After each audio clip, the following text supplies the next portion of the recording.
Sounds good. Well, we're going to move back to Minnesota now, where a man known as Lockstar is up to ask you a question. Pete, this is the guy whose voice you hear every week on your intro of your Vikings mail call show. He's Al from Rochester, Minnesota. Al, go ahead with your question.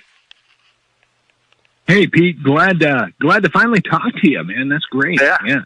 Great to hear you. Great, obligatory, fan interjection here. Loved your playing days, loved everything you did for this organization, and I'm just a huge fan. So it's awesome to hear you every week. I'm glad you can do this. But, one of the things that sticks out to me is when I listen to your show every week, I'm struck by the amazing camaraderie that you and the team had back in those days. I hear the Mike Morris stories. I hear all the stories from all the O-linemen and all that stuff. I hear that, but it's not something we hear about today. We don't hear about that kind of camaraderie. And it might be even really non-existent. I'm not sure if the NFL has changed or what. Do you think that kind of team attitude can occur under our current leadership, or if not, what steps can be taken to foment that? That's a very interesting question, and it's a great one.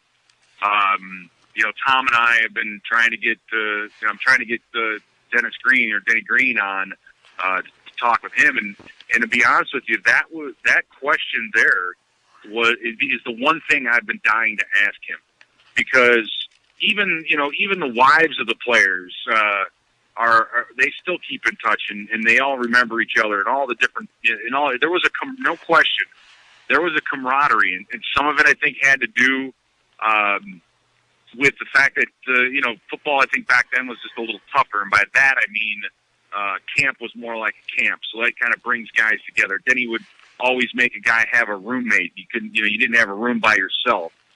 When you traveled on the road or the night before a game, you always had a roommate. So you notice some of these stories come out, especially Leroy Horde talking about Harold Morrow and what he'd say the night before a game. And that was a design by Denny to make sure that guys slept with a partner, with somebody else that he chose. By the way, you didn't get to choose the person that was in your roommate camp or during the season. He picked them. So he had a way, and I think I look back, and once you made that team, I don't know if anybody got cut for not being a good enough player.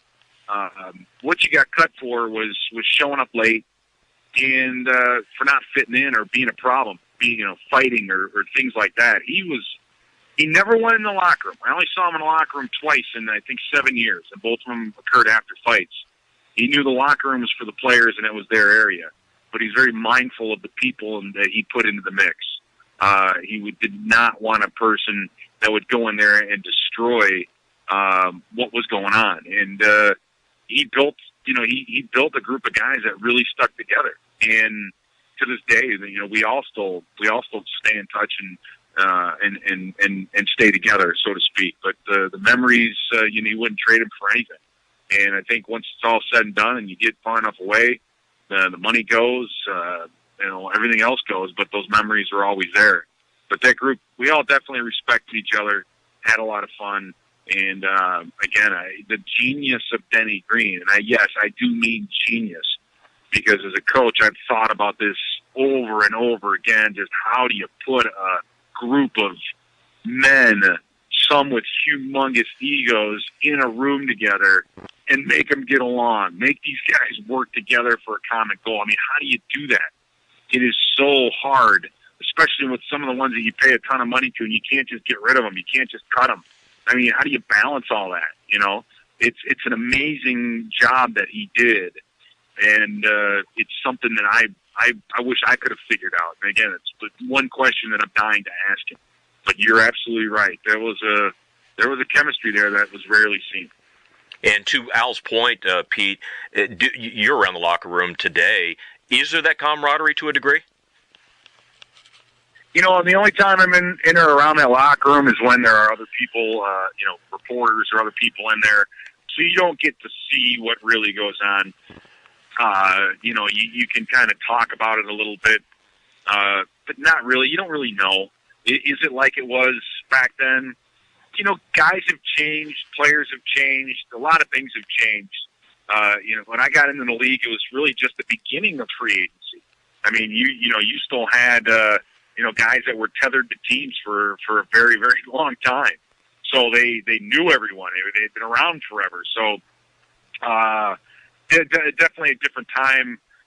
Kids are different now. I mean, they get, they're big stars when they're in high school now, for God's sake, and with media and with everything else. It's just it has changed. As to whether or not that the locker room is similar, I don't know, but I will say this: if you're able to recreate or at least get that group of guys to play together, you have a huge advantage, and hopefully Zimmer's that kind of guy.